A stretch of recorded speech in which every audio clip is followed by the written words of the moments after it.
ملک ریاض بہت زیادہ خبروں میں ہیں۔ ان کی بہت سی جو امپائرز ہیں جس پہ اربوں کی انویسٹمنٹ ہوئی ہے وہ نیلام ہونے جا رہی ہے۔ ہائی کورٹ نے ان کے خلاف آرڈر جاری کر دیے ہیں، وہ سپریم کورٹ تو جا رہے ہیں، مگر کیا ان کو سٹے ملے گا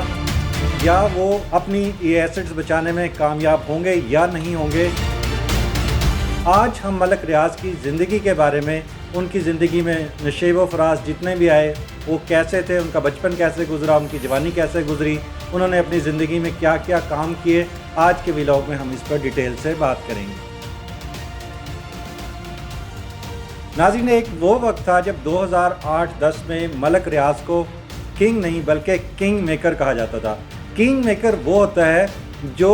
کسی کو بادشاہ بناتا ہے، یعنی کہ بادشاہ گر۔ وہ جس پارٹی کو سپورٹ کرتے تھے وہ اقتدار میں آ جاتی تھی۔ انہوں نے خود الیکشن نہیں لڑا، مگر جس پارٹی کو سپورٹ کیا اس کی پارٹی اقتدار میں آئی۔ جس شخص پہ انہوں نے ہاتھ رکھا وہ ملک کا صدر یا وزیر اعظم بن گیا۔ مگر آج کل ان کے ستارے بہت زیادہ گردش میں ہیں۔ اب ان کو اشتہاری قرار دیا گیا ہے۔ اس کا آغاز اس وقت ہوا تھا جب انہوں نے ایک ٹویٹ کیا تھا جس میں انہوں نے کہا تھا کہ میں پاکستان میں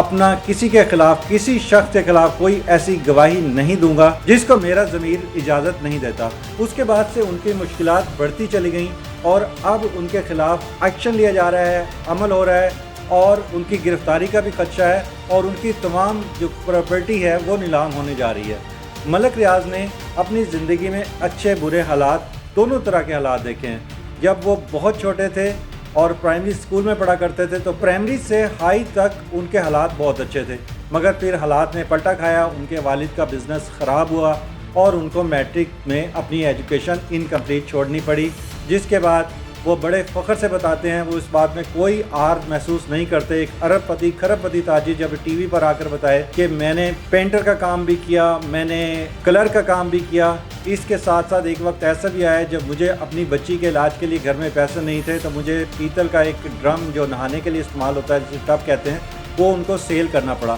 انہوں نے اپنا ماضی کبھی نہیں بھولا، یہ ان کا بڑا پن ہے۔ اور اس کے بعد وہ وقت بھی آیا کہ جب وہ پاکستان کے سب سے بڑے بزنس ٹائکون بنے،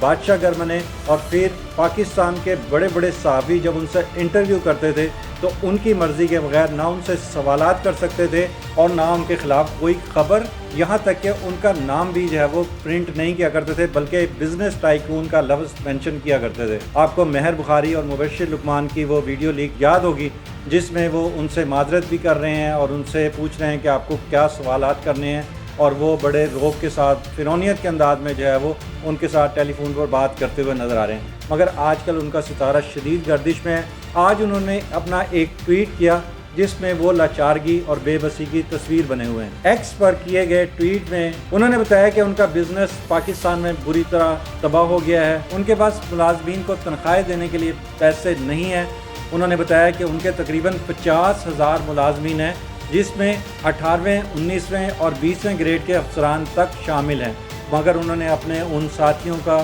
اپنے ان ملازمین کا شکریہ ادا کیا جو اس مشکل وقت میں بھی جنہوں نے بحریہ ٹاؤن کو نہیں چھوڑا اور ابھی تک وہ وہاں پر کچھ بغیر تنخواہ کے اور کچھ کم تنخواہ پر کام کر رہے ہیں۔ لیکن اب یہی لگتا ہے کہ کل آنے والا دن ان کے لیے ان کی زندگی کا سخت ترین دن ہوگا، کیونکہ ان کی 7 پراپرٹیز جن کی مالیت کئی 100 ارب میں ہے وہ فروخت ہونے جا رہی ہے۔ اس میں ان کے 2 کارپوریٹ ہاؤسز ہیں، ایک سنیما گھر ہے، اس کے علاوہ ان کا ایک تعلیمی ادارہ ہے۔ ملک ریاض کی مشکلات میں اس وقت زیادہ اضافہ ہوا تھا جب انہوں نے عمران خان کے خلاف اپنا بیان دینے سے، کیونکہ کہا جا رہا تھا کہ القدیر ٹرسٹ کے معاملے میں وہ یا وعدہ معاف گواہ بن جائیں یا وہ ان کے خلاف گواہی دے دیں، مگر انہوں نے اس وقت میں، آج سے تقریباً 4-5 ماہ پہلے کی بات ہے، انہوں نے کہا تھا کہ میں مر جاؤں گا لیکن عمران خان کے خلاف کوئی گواہی نہیں دوں گا۔ اس کے بعد سے ان کی مشکلات میں اضافہ ہوا، ان کے اوپر دبئی میں بہت زیادہ پریشر ڈالا گیا، وہاں بھی ان کا کاروبار بند کرانے کی کوشش کی گئی،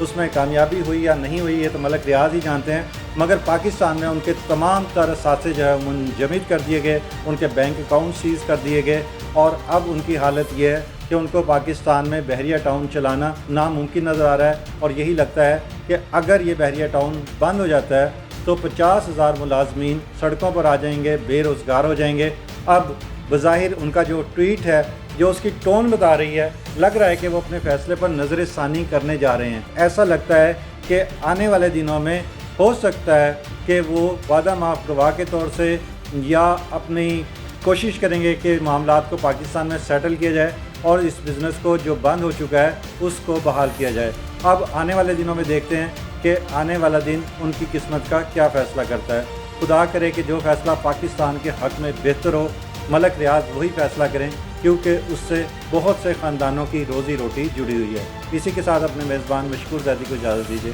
اللہ حافظ۔ ناظرین گرامی، قبل آپ سے ایک گزارش ہے کہ ہمارے چینل کو سبسکرائب کر لیں